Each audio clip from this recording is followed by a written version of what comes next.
What's going on, ladies and gentlemen? Today we're here with Mark and Dr. Latasha Blanton, and they are the hosts for the South Africa tour. Now, some of you have been hearing me talk about that, and they're here to not only tell you about the tour itself, but just a little bit about them and how they got started into that particular industry. So, Mark and Dr. Latasha, thanks for coming on the show today.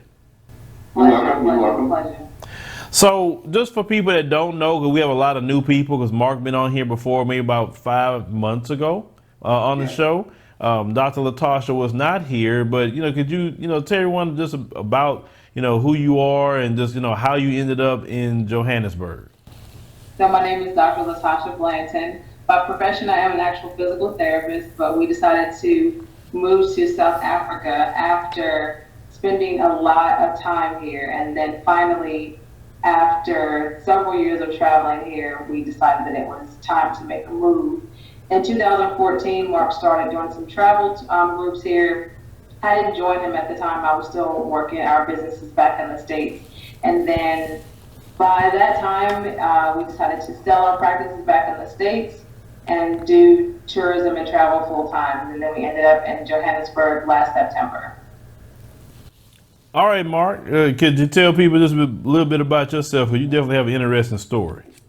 I do have an interesting story. Thank you for having us. Obviously, we're in the tourism business here in Johannesburg, and we basically backed into it simply because I came here as a tourist, and now the whole tourism arc has me living here as a resident here in South Africa. Our overarching story is that we always wanted people to know our story, and people always used to ask us our story about South Africa, but didn't have the means or could figure out how to get here. But then ultimately we opened up our company, and people started entrusting us to come to South Africa, and they've just been enjoying themselves ever since. All right, so you're in South Africa, and for people that had never been, what is the differences with being in South Africa versus being in America? Where do we start with that one? Yeah. So the difference is, the most blatant difference to me is that it's the exact opposite of the US. Over here in South Africa, Black people are in the majority, and that is something that most Black people don't get to experience in their lifetime. The best part about being in the majority is that they don't even know that you're not South African or not from Africa until you start to speak, which gives you an automatic feeling of inclusion from the moment you land. And that's the best part about it, which you usually don't feel even if you live in highly populated places where Black people are in America. You still don't feel included in a lot of ways like you do here in South Africa. Yeah, and let me add to that. I'm so sorry. When you land and you get here and you've been here for a day or two, you start to feel a little freer. You start noticing that everything is kind of geared towards you and Black people. For example, we just had a group that was here, and one of the things he noticed that all the advertising was Black advertising. All the models and the pictures were Black. All the people who had the Coca-Cola commercials were Black, and he just noticed that, and it made perfect sense to him. Yeah, you was talking about you guys just basically the soul. You talk about your practice, right, Dr. Latasha? Yes. Okay, you just sold everything, and you was considered being successful in America, and you would have some Black Americans would say, well, why would a successful doctor sell their practice to move to South Africa? Like what made them do that? Well, what made us do that was simply because on our travels of coming back and forth, I just started to feel dread, for lack of a better word, every time I had to go back. And I loved our practices, and they were successful, and we had a really good time, and we lived out the full extent of what would be the American dream. You go to school, you get a college degree, you get another degree, you get your doctorate, you own a business, you work for the federal government, you work for the Secret Service. You put all those things together, it's like you've got the best of both worlds. But in the middle of all of that, I still wasn't as happy as I could possibly be until I was here. And I was willing to give all of that up to just be here and be free and be myself. And I have to think about the color of my skin every day. Even in owning a business, I still had to remember that I was a Black female business owner every day of my life, and I don't have to think about being Black here at all. I just get to be Black, and it's beautiful. So you get there, and you because I was like, I can relate to it because, like I said, we just got back from Kenya, and it's Yeah. like you say, you look up and you see all the advertisements, Black people. You know, I seen they call them governors. That's like in the city. You know, we would call them mayors. They call them governors in Kenya. And I'm looking at the brother, big picture of the brother up there. That's the governor of the city, and I'm like, man, that's nice. You know what I'm saying? And you just looking around because, you know, you look at the advertisement here in America, you would think no Black people live here. And America's supposed to be a quote unquote melting pot, but they make sure the majority of all the advertisements are white. Exactly. And we get tired of hearing that the first Black this, the first, like, why we got to be the celebrating the first of something?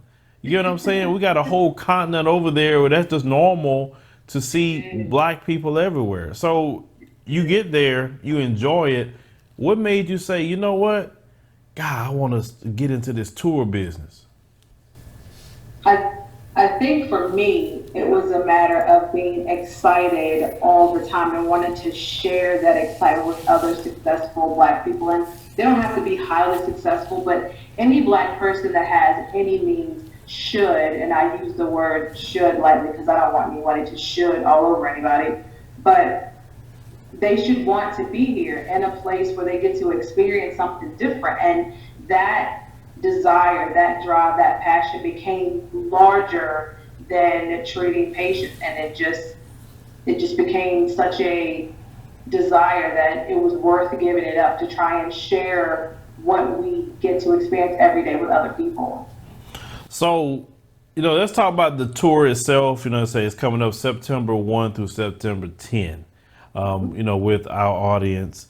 And could you walk us through, you know, that particular experience? Because, you know, this will be, you know, definitely our first time working with you guys, and hopefully it'll be a very lasting relationship that you just get tired of seeing me.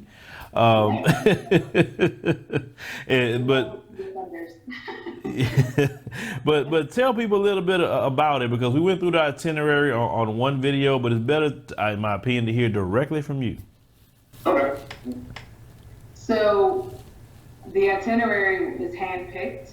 I haven't committed the itinerary to memory because we have lots of other itineraries as well. But this particular itinerary goes through the experience of meeting normal South Africans, and I don't mean normal in a bad way, but everyday people. You get to experience the lifestyle. You'll get to go into the historical parts of South Africa. You'll meet a lot of the places and go visit the museums where people talk about all the time about apartheid. So you get into the history a little bit, definitely into the culture. Then you'll get to experience the food, experience the national parks that everyone talks about, as well as a lot of the couture and a lot of the fashion that's also here.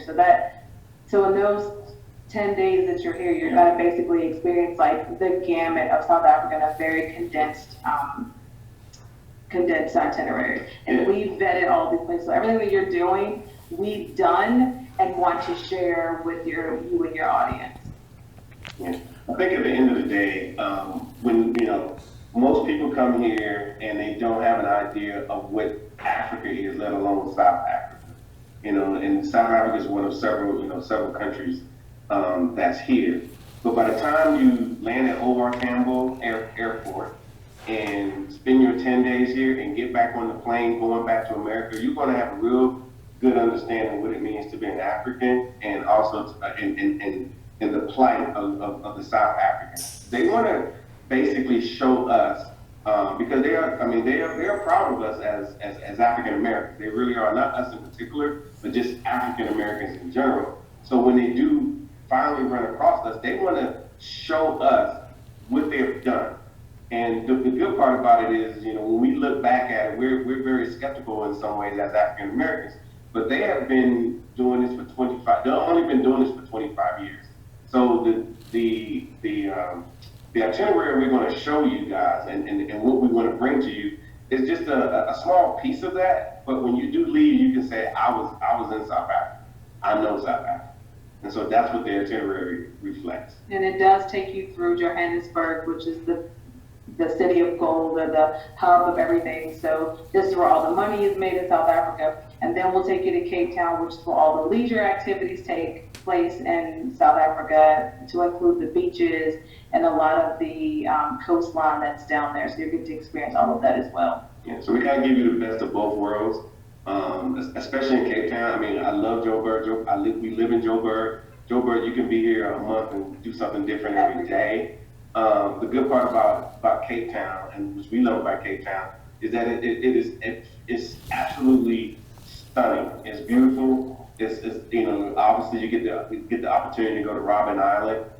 That's where they held Nelson Mandela for all those years. You get to go to some of the best restaurants in the country there in Cape Town. So Cape Town is a I would say direct opposite of Joburg, but on this particular trip, you're not just getting one, you're not getting the other, you're getting both, and that's what we have planned on doing with you guys when you get here.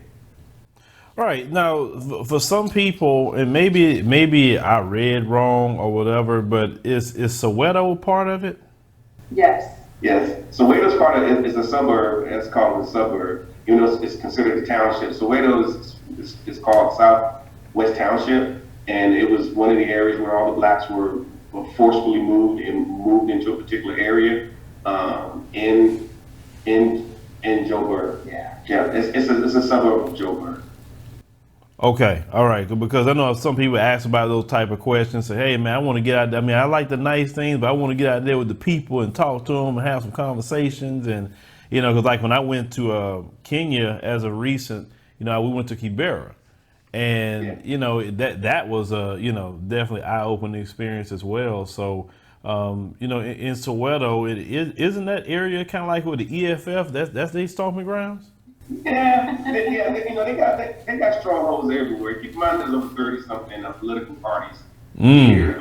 The EFF was the Economic Freedom Fighters, which have which come from the youth party of the ANC, the African National Congress. They're pretty powerful, and they're coming up, and they do. And on any given weekend, you will see them doing rallies in Soweto. So yes, you're 100% correct. All right, everybody tell me, Phil, if you go to South Africa, you got to try to get a hold to interview with Malema. I say, it'd be nice. I say, it'd be nice if I could talk to him. It may happen.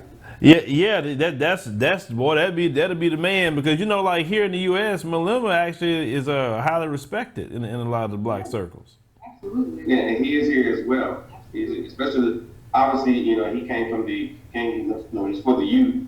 And the largest demographic here is young. I think the average age here is 27, which they, if you're 25 and younger, you're considered a born free, because you was born, after apartheid. When apartheid ended, you was born. But it's a young crowd here, and a lot of them do follow the EFF, which is the Economic Freedom Fighters, which is head by Julius Malema. Yeah. Right. So basically, we got to get the younger people out to vote the next time, right? Absolutely. Absolutely. Because I have a lot of younger people that message me, from South Africa, and tell me a lot of the issues that's going on. And, and I'm like, hey, I was even running Julius Malema ads on my channel telling people, hey, the South Africans that watch this channel, go register to vote and get out there, because, some of the things they tell me about, I say, hey, elections matter, even in, their country. And like I say, for us, like I said, there's so many different things that we see. I know there's a recent tragedy that happened with the one brother, and I was saying, you guys have to just get motivated, and but for us, we want to definitely see South Africa. I'm anxious to see it. Like I said, one of the biggest countries in Africa that watch us, the number one African nation, is actually South Africa. So it'd definitely be great to meet a lot of brothers and sisters when we arrive. Yeah, absolutely, and that's part of our plan. We normally, when people come, we tell them the itinerary, and that's what they're used to, and that's what they expect, and they get the itinerary. But we have a issue with over delivering. We have a habit of bringing more to the table, because even just friends of ours know this is what we do, and they always want to say, hey, can I meet them? People want to meet the African Americans that come, and then they can have have candid conversations with the African Americans. Might not be a big deal for some people that are coming from the U.S., but when they get here, they are a big deal. They really care about what we think and how we feel. And one of the things they like to do, again, they love to show us their country. They want us. They're very proud after only 25 years of a democracy. And I keep mentioning that because up and down the street, that's what I hear all the time. I see the signs talking about 25 years of democracy. And it makes me proud as an African American to be here to see it. It's history. Yes, they are what you consider a very, very young nation. That's, like I said, apartheid, wasn't really that long ago. I mean, if you think about it. So some of the remnants of apartheid are still there.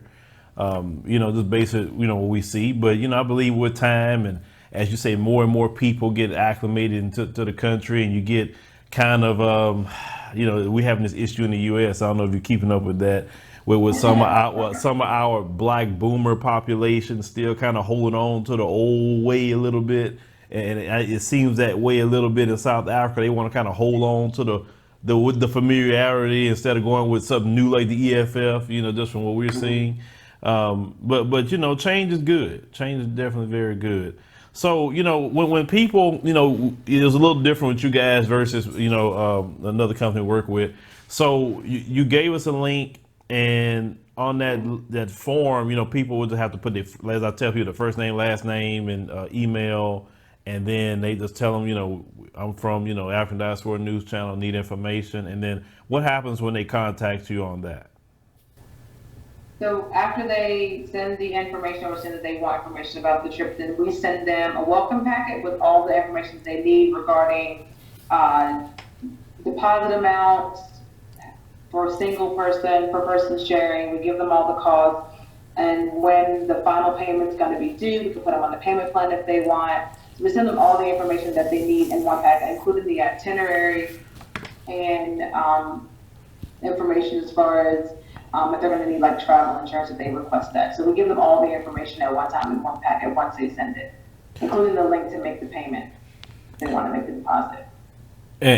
And I would suggest, based off of a news story we just recently done about Mexico, I would suggest travel insurance, ladies and gentlemen. Please ask them about travel insurance. Yeah. You don't want to be in a hospital. I don't think they would do this to you in South Africa like they did the brothers and sisters in Mexico, like just basically held them hostage.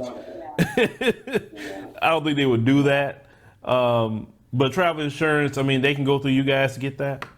Yeah, we've given them the links to make sure that they can get travel insurance, and most of them have asked about it, so they're covered on that side. Yeah. Okay, so travel insurance, payment plans. That's definitely you got a lot of time. I say work with Mark and Dr. Latasha on this. As I tell people, you would work directly with them. Any questions if I had a person maybe email me straight, I say, wait a minute, no, you need to talk to them. I said, because I don't want to screw up anything that what they told you. I don't even know. I'm just a content guy.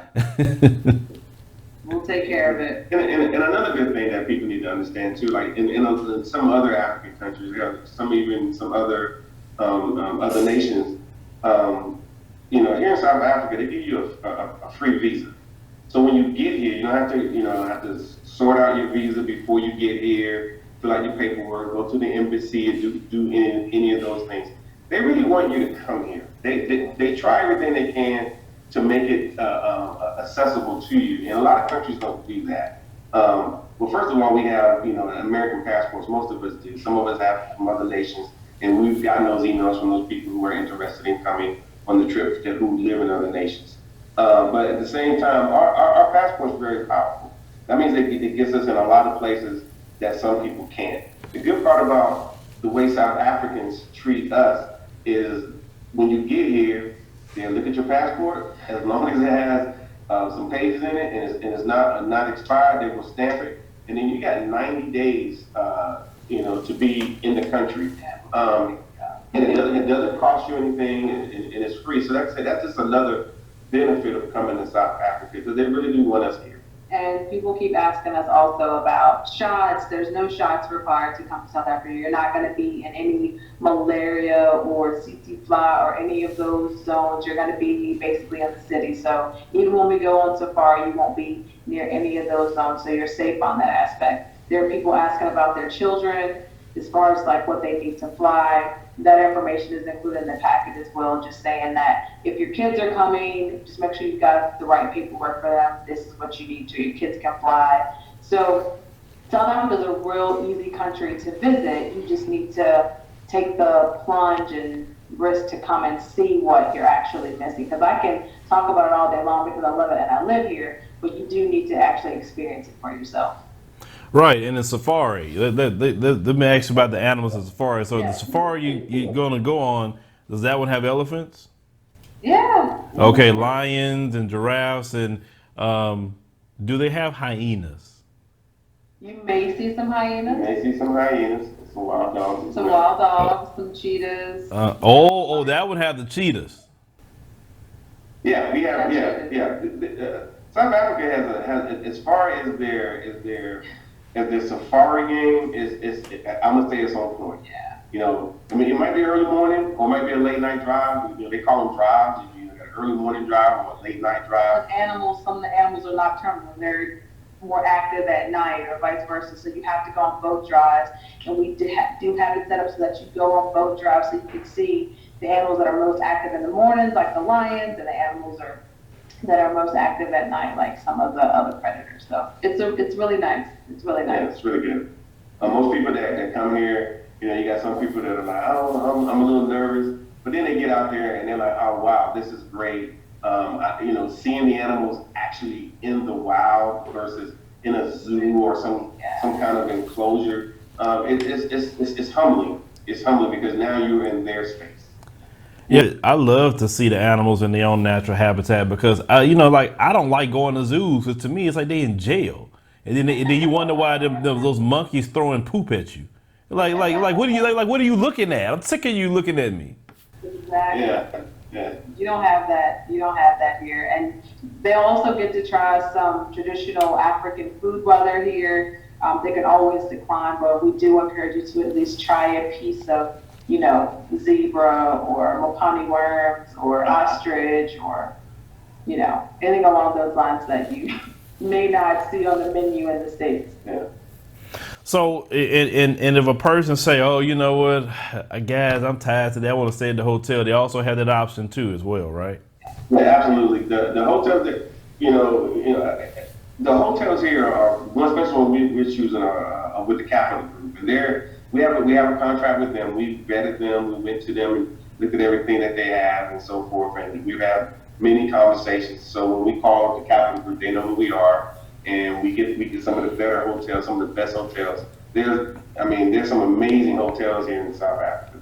I mean, something that's to die for. But the hotels that we're using, they're top notch. They're sharp. Got room service. Anything you would expect at a 5-star hotel, a 4 or 5-star hotel in the United States, expect that here, and that's all part of your package. So you're not, you know, I know for us as Black people, we like staying in, you know, nicer places and nicer accommodations. Mm-hmm. We make sure that happens while you're in Joburg or Johannesburg, for those who don't know, or Josie, as we say, for people who live here. And then, of course, when we go to Cape Town, we make sure we have top-notch accommodations there as well.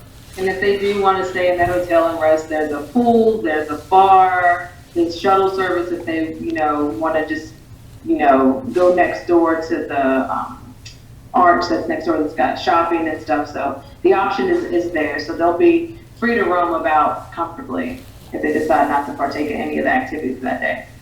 And remember, I want to say this. It says all inclusive. So all thing they need to bring is just money just for souvenirs, right? Yeah, they can bring the money, you know, for souvenirs. And in the packet, it tells them how to do that. Don't bring US dollars. Don't bring US dollars. You can just let your bank know that you're traveling. And nowadays, most banks know you're traveling. But if you just call your bank, let them know that you guys are traveling. What we're going to do is there's ATMs everywhere, just like in the U.S. There's ATMs And the good part about doing it that way is the exchange rate. So let's say, for example, you bought cash. I got $100 cash, and you go and get because the exchange rate is awesome right now. It's 14.5 to 14.5 South African rand to the dollar. That means you're doing very well for yourself. Just letting you know. But if you go to the ATM, your bank will give you what you're supposed to get. You know, like really what you're supposed to get if you was a South African. But if you decide to bring your own cash and go to one of those cash cages, you're going to get paid. I mean, yeah, you'll get a lot less. You'll probably get 10 to 15% less on the dollar. So the best thing to do is we just let your bank know, hey, here's the deal. Before you leave, tell you you're going to be gone for 10 days. And then at that point, you can go to any ATM and you can draw your money out and get exactly what you're supposed to get. Okay, so because we had did that in Kenya, we went to they say go to the Barclays, and it was a lot better with that. So basically, that's kind of like what you guys are doing. Because I know they do it at the airport if you come in the country, or you, like you say, you can go to the ATM. So what you guys are saying is talk to your bank, because I know like with my bank, they'll do that. You'll tell them how much money you need in whatever currency, and they'll get that currency for you before you leave. You can do that too. You can do that too. The only issue is for that is that we've had people do that and they don't know. If I say 1,000 rand, you might be like, wow, that's a lot of money. 1,000 rand is only like $60. So that's what we say when people get here based off what they're trying to do.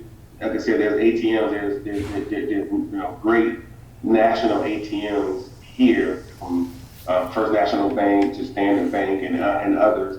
It's just easier. Like I said, even the group who just left yesterday, they just took their ATM card and went to the ATM and was able to draw out what they wanted, and it works out. It works out better that way. You actually save money by just going to the ATM, right? Because you get an actual exchange rate. So how much would you suggest for people to bring and say, look, you come in this many days? I suggest, like, how much people you think people need to have?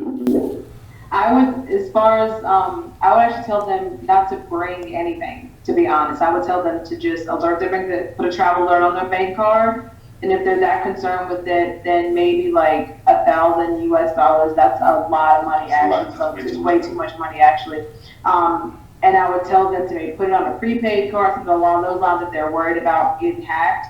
But it's easier to just bring your debit card or your bank card, use it here, get the exchange rate for that day, and or just withdraw the South African rands out of the bank from your U.S. bank account. Like, that's how it works, and it's just easier to do it that way. So I'm thinking in the end, you would probably need no more than maybe between, all depends on how much shopping you want to do. Yeah. Everybody wants to buy stuff to take back home, shirts like this, things along that line. I mean, for the whole time you're there, maybe $300 to $500 US. Yeah, and that's the equivalent to what it would be in rand, and you can do very well for yourself. And if you're like a brother like me, I probably would lean on more what Dr. Latasha said, maybe the 1,000, because those kids like, Daddy, bring me this, and then all the people back home, and then you want to buy art and all kind of other things that you want to buy, then make sure bring your extra suitcase, because you're gonna need an extra suitcase to bring all this stuff back. It happens. Yeah, so that's what I always suggest to people. So, hey, it's very exciting to definitely hear about all of this and maybe get some information or maybe it's a question that we didn't get to. Maybe people been asking you wanted to put out here before we wrap up. Get your deposits in. I mean, at this point, it's one of those things where once it starts going and gets filled, like there's not going to be any more seats. And I really am proud of the trip we put together for you guys, and I want to share it with your listeners and especially with you. I know you're going to have an amazing time. I'm excited for you to come and see it for the first time and just see what South Africa has to offer. And hopefully, if you guys love it enough, we'll show you enough that you want to come back again, because there's always going to be more to see. So I just suggest that people go ahead and get their deposits in and start making their way to South Africa for next year. Yeah, and this what I would say real quick, Mark, if you don't mind. You got this holiday season coming up. I'm gonna keep repeating this. Yeah. Giving your money to corporations and all of that, and you buy these little trinkets, whatever they may be, you gonna put it to the side. Going to South Africa will be a trip of a lifetime for you. It's something you will never get. It'll be like a memory. Invest into, you know, yourself. You can say, they say you can take your family on this if you want to. Invest into that, but you can't do anything without putting down deposits. You can say, well, next week. I'm like, well, look, I hope it's still here next week. So don't think about it. I always tell black folks that, you know, a lot of time we overthink. So don't think about it. Just go ahead on and jump on it, because only 20 spots now left from what I was just told. Right. Mm-hmm. Yeah, I would echo that sentiment. You know, the last people that we just brought here, one of the young ladies was like, I got asked 3 years ago to come here, and I didn't, and I regret it. I should have came here 3 years ago. I could have known this and have done much more beyond this. But this, I'm just now getting here.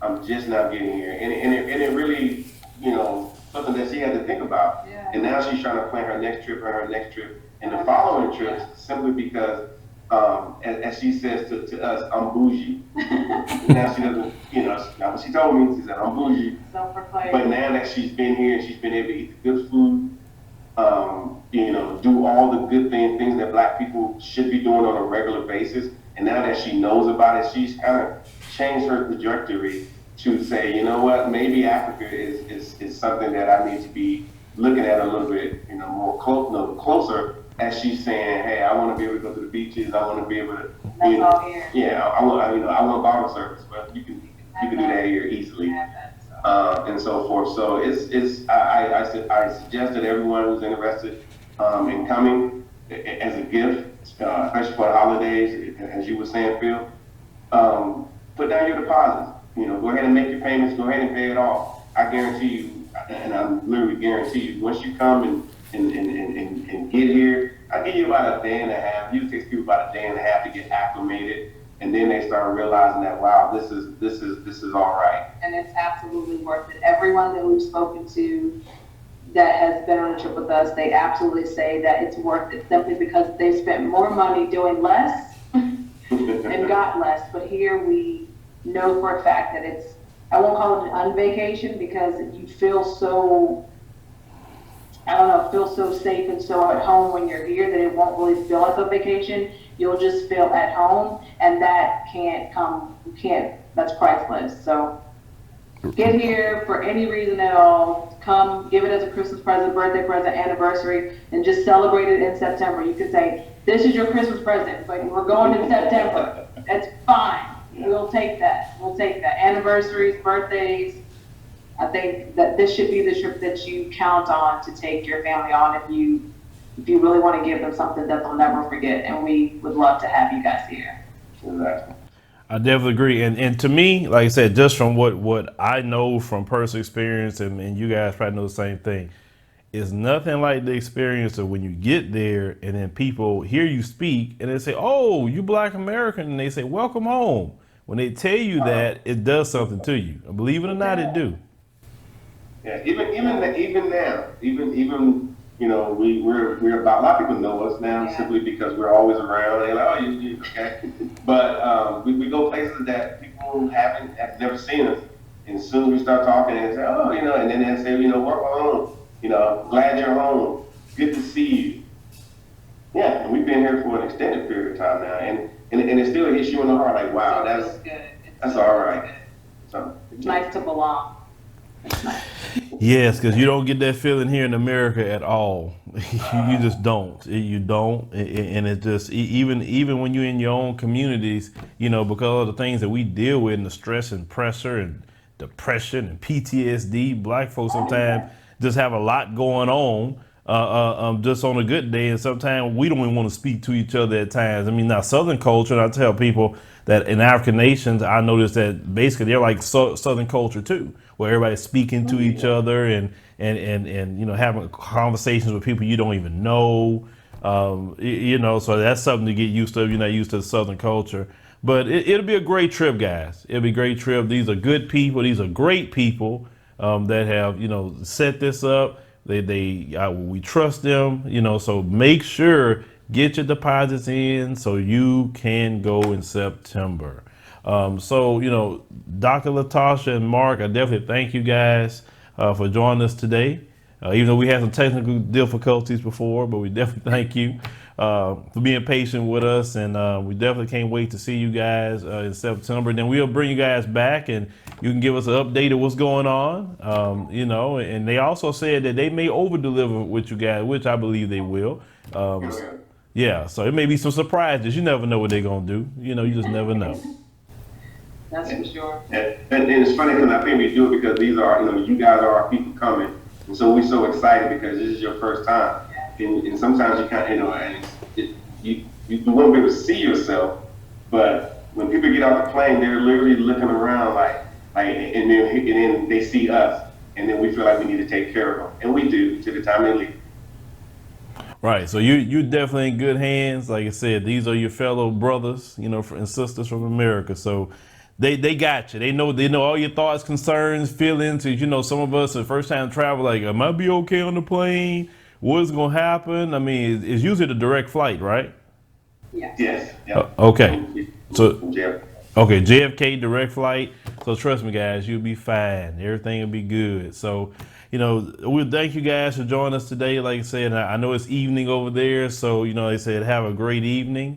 And like I said, and definitely, you know, let us know what's going on, guys. Those deposits need to get in. There's only 20 spots left. Don't think about it because it may be in a few weeks. You be like, oh man, it's sold out. Like I told you. So the last time, you know, they got sold out in 30 days. So if that's the track record, then you guys need to hurry up. All right. We appreciate you. Thank you for your time. Oh, thank you guys, and have a great evening.